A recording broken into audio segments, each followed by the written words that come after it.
قرضے معاف کرائے۔ جی بالکل، پاکستان تحریک انصاف کی جانب سے مسلسل دیگر جماعتوں کے رہنماؤں کو قرضے معاف کرانے پر تنقید کا نشانہ بنایا جاتا تھا، لیکن خود پی ٹی آئی کے جنرل سیکرٹری نے صرف 2004 اور 2005 کے دوران 86 کروڑ 60 لاکھ سے زائد کے قرضے معاف کرائے ہیں۔ آپ کو بریکنگ نیوز سے آگاہ کر رہے ہیں۔ نیو نیوز کو موصول ہونے والی دستاویز کے مطابق ترین فیملی کی ملکیت مختلف کمپنیوں نے حبیب بینک لمیٹڈ سے 32 کروڑ 60 لاکھ روپے سے زائد کے قرضے معاف کرائے، جبکہ 2005 میں زرعی ترقیاتی بینک سے بھی 54 کروڑ روپے سے زائد کا قرضہ معاف کرایا ہے۔ دوسروں کو نصیحت کی جا رہی ہے، لیکن خود پی ٹی آئی کے اپنی صفوں میں ایسے لوگ موجود ہیں جنہوں نے بھی قرضے بینکوں سے معاف کرائے ہیں۔ دوسروں کو نصیحت، خود میاں فصیحت۔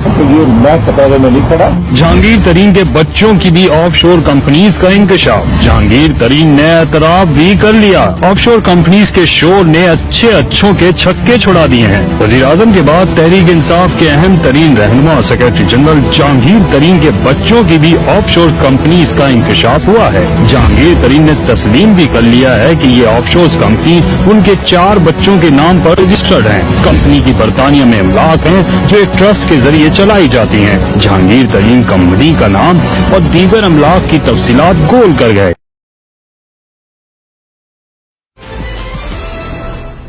If you remember, BBC نے آپ کے اوپر کیا رپورٹ کیا تھا برٹش براڈ کاسٹنگ کارپوریشن میں، ان کا کہنے کا انہوں نے کہا تھا کہ مشرف کے دور حکومت میں جو چینی کا بحران آیا تھا وہ آپ کا مرہون منت ہے۔ میں کوشش کرتا ہوں کہ بی بی سی کی وہ رپورٹ بھی آپ کو میں اسکرین پہ فلیش کر دوں۔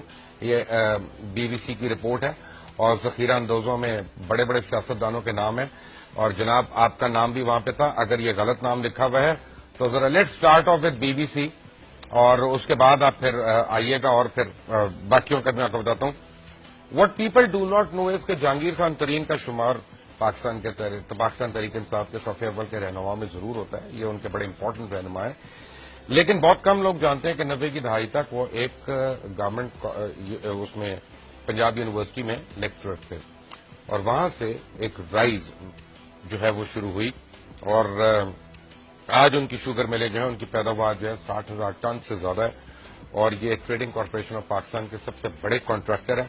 اور ان کے بعد بی بی سی نے سب سے پہلے یہ الزام لگایا کہ چینی کا بحران مشرف کے زمانے میں ان کا مرہون منت تھا، اور بی بی سی کی ایک رپورٹ کے مطابق جہانگیر ترین جو جمال الدین والی شوگر مل کے مالک ہیں، انہوں نے 46,920 میٹرک ٹن چینی دیگر مالکان کے ساتھ مل کر ذخیرہ کی، جس کی وجہ سے چینی کی قیمت 20 روپے سے بڑھ کر 120 روپے کلو تک پہنچ گئی، اور اس ذخیرہ اندوزی سے شوگر مل مافیا نے اربوں روپے کمائے۔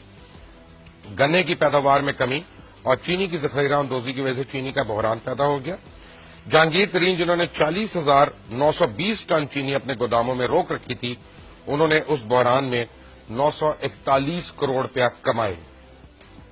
جہانگیر صاحب please challenge the B B C, میں بھی یہاں پہ ویٹ کر رہا ہوں، اور اس کے بعد آپ پھر یہاں پہ آ جائیے گا اور آپ کو میں یہاں پہ بتاؤں گا کچھ اور چیزیں بھی آپ کے متعلق۔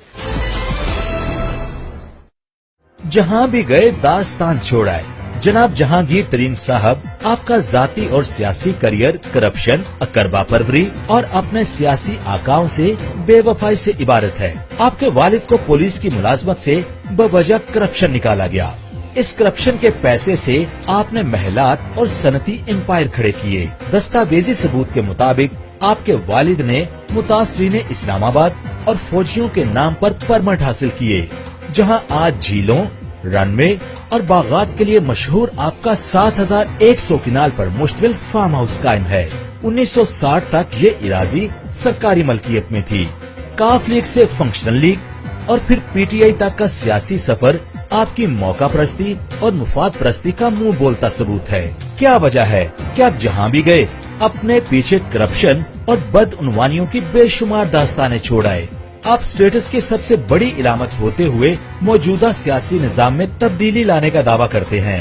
کیا آپ بتانا پسند کریں گے کہ آپ نے اپنی سیاسی حیثیت کا فائدہ اٹھاتے ہوئے بینکوں سے اربوں روپے کے قرضے کیسے معاف کروائے؟ انڈر انوائسنگ کرتے ہوئے اپنا ذاتی جہاز کیسے درآمد کروایا؟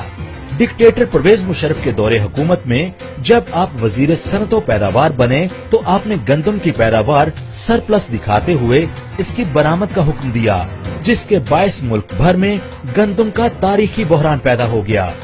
اس مصنوعی بحران کے خاتمے کے لیے آپ نے 3 ماہ بعد